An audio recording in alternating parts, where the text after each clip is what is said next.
Everyone, আমি দেবলীনা সুদূর England থেকে আমার নতুন একটি ব্লগে আপনাদের অনেক অনেক স্বাগত জানাই। আশা করি সবাই খুব ভালো আছেন এবং সুস্থ আছেন, আর আমরাও খুব ভালো আছি। আজকে হচ্ছে শনিবার, আর আজকে আমাদের রাত্রিবেলা একটা নেমন্তন্ন রয়েছে এক বন্ধুর বাড়িতে। তো এখন বাচ্চা হচ্ছে সকাল 11টা, আর আজকে ভাবছি আমি রান্না করব না, আজকে আমার রান্নার ছুটি। তো সেই জন্য আজকে বাইরে থেকে খাবারটা আনবো। তো আমাদের এখানে যে মার্কেটটা রয়েছে, তো সেই মার্কেটের ওখানে না খুব ভালো একটা খাবার দোকান বসে, থাই ফুডের দোকান। তো আগে আমরা অনেকবার ট্রাই করেছি, আমাদের বেশ ভালো লাগে ওখানকার রাইসটা খেতে, থাই রাইস। তো আজকে ভাবছি সেটাই আনবো। তো দেখা যাক সেই দোকানটা বসেছে কিনা, আমি একটু পরে বেরোবো। তো এই হচ্ছে ব্যাপার। আজকে দিনটাকে চলুন শুরু করা যাক। আশা করছি আজকে এই ব্লগটা দেখতে আপনাদের ভালো লাগবে। আমাদের এখানে স্যাটারডে, ফ্রাইডে আর থার্সডে এই 3টে দিন এখানে একটা মার্কেটে আর কি একটা থাই ফুডের দোকান বসে। খুব টেস্টি খাবার হয় ওখানকার। তো আজকে যেহেতু আমার রান্না না করার প্ল্যান আছে, আমি সেই দোকানটাতে এখন যাচ্ছি খাবার কিনতে। যদিও জানি না যে দোকানটা বসেছে কিনা, গিয়ে দেখতে হবে। কিন্তু আজকে ওয়েদারটা বেশ ভালো, আশা করছি বসবে। তো দেখা যাক, যদি বসে তো খুব ভালো, আমি আজকে রান্না থেকে বেঁচে গেলাম। আর যদি না বসে তাহলে আবার আমাকে বাড়িতে এসে রান্না করতে হবে। তো আমি হোপ করছি যেন বসে দোকানটা। তো এখন যাচ্ছি সেখানেই। বেশ ভালো গরম আছে, জাস্ট 30-31 ডিগ্রির মতো টেম্পারেচার আজকে। বেশ ভালো গরম লাগছে বাইরে বেরিয়ে। এখানকার না অদ্ভুত একটা ওয়েদার, সকালবেলা গরম লাগে আবার রাত্রিবেলা কম্বল গায়ে দিয়ে শুতে হয়। এটা মানে খুবই একটা ইউনিক ব্যাপার। তো যাই হোক, এখন ওই 12:30 বাজে। আজকে যদি খাবারটা না পাই তাহলে বাড়িতে গিয়ে জাস্ট আলু সিদ্ধ ভাত করে নেবো। ওই যে ওই দোকানটা, ওটা হচ্ছে থাই ফুডের দোকান।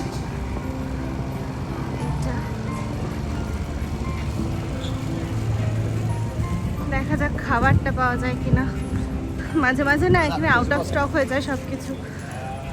মাঝে মাঝে রান্না করা থেকে ছুটি নিতে কিন্তু বেশ ভালো লাগে। আর নিজের হাতে রান্না পরপর এক নাগারে খেয়ে গেলেও না বড্ড একঘেয়ে লাগে, তাই মাঝে মাঝে বাইরে থেকে খাবার কিনে খাই। তো ফাইনালি আমি পেয়ে গেছি খাবার। খুব ভালো লাগছে যে আজকে রান্না করতে হবে না, কিন্তু যাই হোক বাচ্চার জন্য তো করতেই হবে। মানে যতই নিজেদের রান্নার ছুটি থাকুক না কেন, বাড়িতে বাচ্চা থাকলে বাচ্চার জন্য খাবার বানাতেই হয়। তো এখন যাব বাড়ি গিয়ে সেটা রান্নাটা বসাবো। যদি আমাদের খাবারটা না পেতাম তাহলে দুটোই একসাথে বসিয়ে দিতাম, বাট লাকিলি আমাদেরটা পেয়ে গেছি। বাড়ি ফিরে দেখলাম তেমু থেকে একটা পার্সেল ডেলিভারি হয়েছে। আসলে এই অর্ডারটা বেশ কয়েকদিন আগে প্লেস করেছিলাম, বেশ অনেক দিনই লেট করে দিল ওরা ডেলিভারি করতে। তো আমি না ভুলেই গেছিলাম যে আমি অর্ডার করেছিলাম। তো যাই হোক, বাড়ি ফেরার পথে নিচে দেখলাম অর্ডারটা ডেলিভারি হয়েছে, তো পার্সেলটা নিয়ে ওপরে চলে এলাম। আর এখানে আছে ফুড ওয়ার্মার। এই ফুড ওয়ার্মারটা না ভীষণ কাজের জিনিস, মানে আমরা যেটাকে ক্যাসেরল বলি। তো আমার এখানে একটা ক্যাসেরল ছিল, কিন্তু সেটা না খারাপ হয়ে গেছে, এখন ঠিকঠাক আর গরম হয় না। তো সেই জন্য এই ফুড ওয়ার্মারটা অর্ডার করলাম। এখানে 3টের একটা সেট রয়েছে, একটা ওই 1.5 লিটার, একটা 2 লিটার, একটা 2.5 লিটারের ক্যাপাসিটি। তো দেখা যাক এটা কীরকম হয়। কোয়ালিটিটা ভালো হলেই হলো।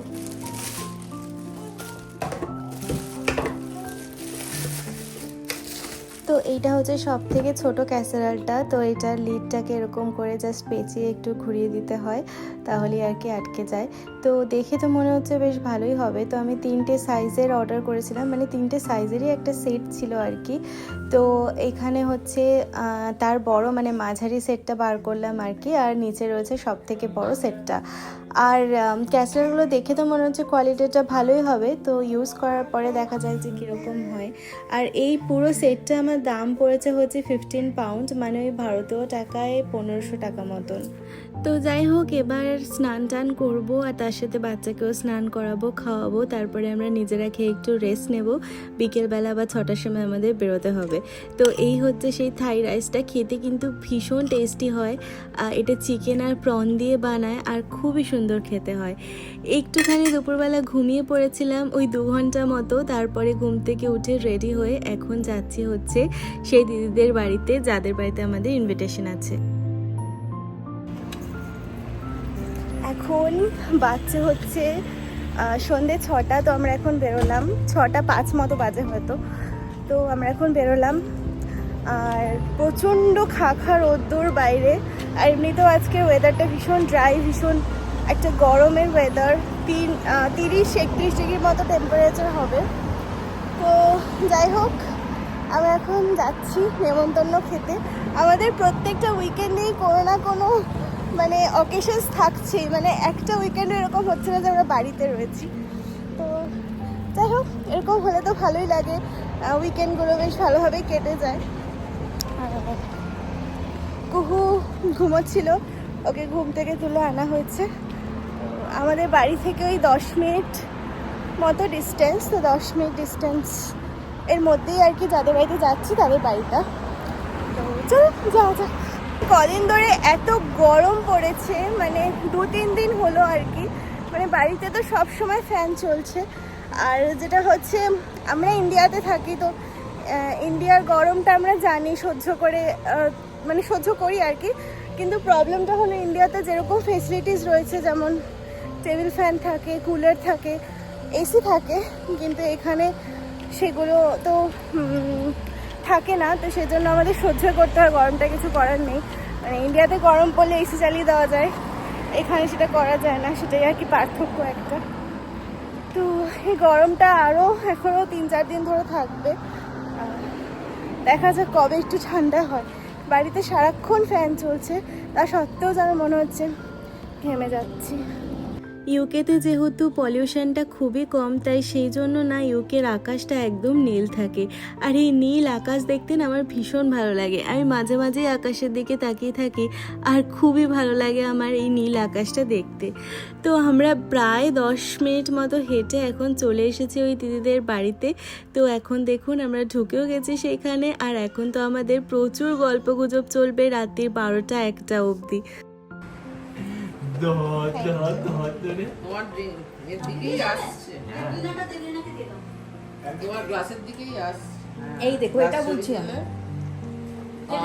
খুব সুন্দর আছে। 79 এ পাওয়া যায়। এই জলজিরা কোথায় পেলে? এটা জলজিরা দিয়েছো এটার মধ্যে রেখে না, জলজিরা আমি দিই নি, এর উপর চলে। বাড়িতে? ও তুমি নিয়ে নিয়েছো? আরেকটা বাকি রইলো।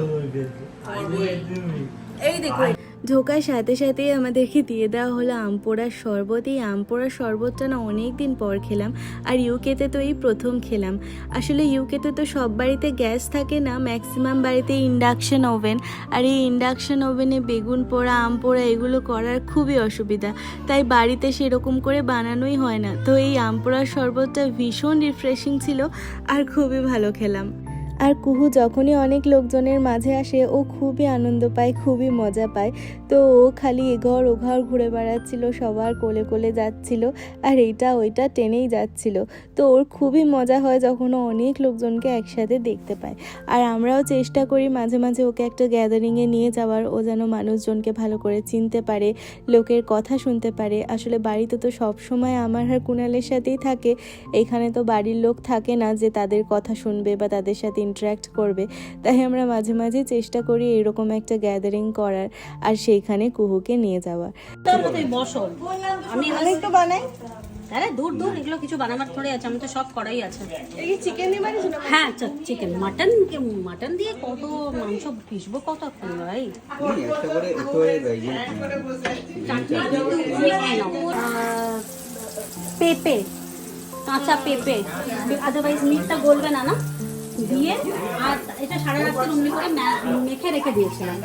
তারপরে এটা না না, চিকেন গালতি কাবাব। গালতি করে সে বাসে যেতে যেতে বলেছিল, একদিন বানিয়েছিলাম, খুব ভালো হয়েছিল। তাই এই যে সরি, পা হাতে দিচ্ছি। ঠিক আছে। তারপরে আর বেরোয় যেমন তুমি মিষ্টি কেমন হয়েছে গালতি কাবাব? ঘিয়ে মানে গন্ধটাই আলাদা, ঘিতে ভাজছে। এই দেখো তোমার মেয়ে কি করছে।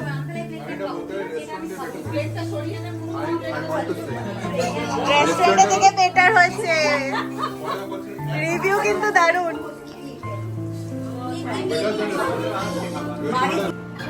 এত পড়ছে। কেমন হয়েছে শ্রী?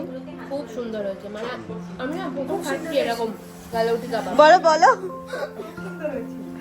রেস্টুরেন্টে খেয়েছি কিন্তু এরকম বাড়িতে হোমমেড কোনো গালতি কাবাবের রিভিউটা তো আপনারা শুনতেই পেলেন। আর গালতি কাবাব খাওয়ার পরেই চলে এলো দহি বাড়া।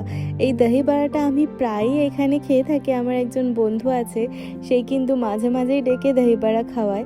কিন্তু এই দহি বাড়াটা কিন্তু একটা অন্যরকম খেতে হয়েছিল, খুবই সুন্দর হয়েছিল খেতে। আর একটার পর একটা তো খেয়েই যাচ্ছে এখানে এসে। আর আম পোড়া শরবতটাও ভীষণ রিফ্রেশিং ছিল। আর তারপরে এইখানে শুরু হলো আমাদের ভূতের গল্প। লিখে দিল এমন করবেন না, কেটে গেল পুরো কাগজ। Pencil automatic active. তুমি প্ল্যানচেট জানো তো কেমন করে হয়? 5টা আঙুলে, ওই 5টা এখানে এই যে আছে 5টা আঙুল একসাথে থাকবে, 1 2 3 4 5, ঠিক আছে? ডাকছি আর ওটার একটা পুরো মানে বন্ধ ঘর থাকবে, ওটাতে কোনো মেয়ে থাকবে না ওখানে, মানে নো ফিমেল, মেল থাকতে হবে আর দরজা বন্ধ। Serious note.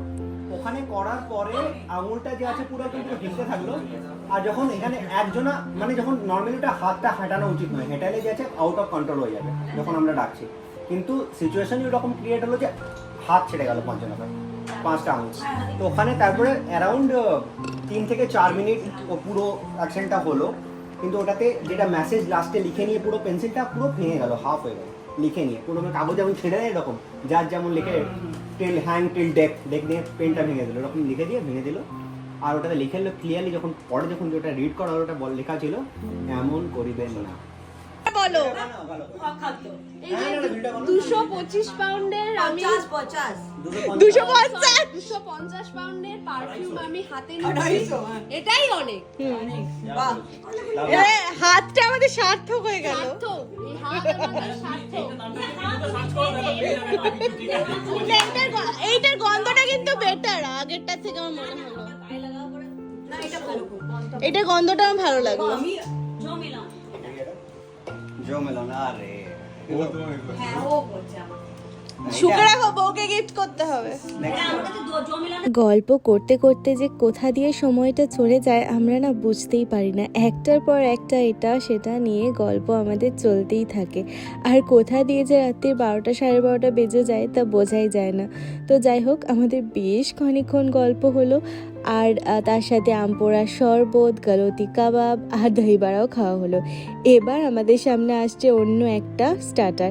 আর এই স্টার্টারটা এই দিদির মেয়ে বানিয়েছে প্রথম রান্না করে আমাদের খাওয়ানোর জন্য। Drums of haven, wow. এই মধুমিতা তুমি নাও না?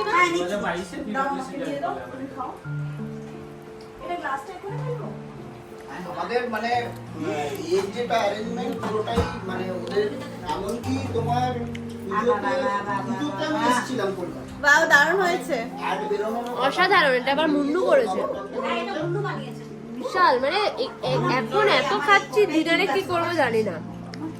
প্রথমে তো হলো ড্রিঙ্কস, তারপরে হচ্ছে কি জানো, গালতি কাবাব, গালতি কাবাব, হ্যাঁ, তারপরে দহি বাড়া, দহি বাড়া, তারপরে এটা আবার দারুণ হয়েছে। দারুণ হয়েছে, দারুণ, খুব সুন্দর হয়েছে খেতে।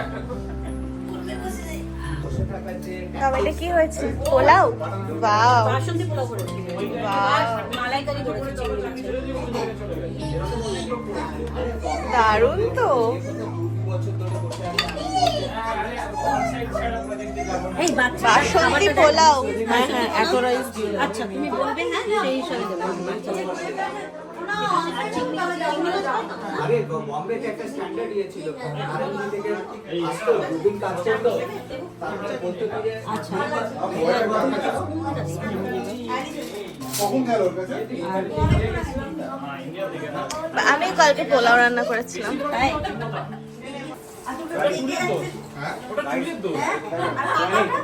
কেমন খাবারটা কেমন হয়েছে?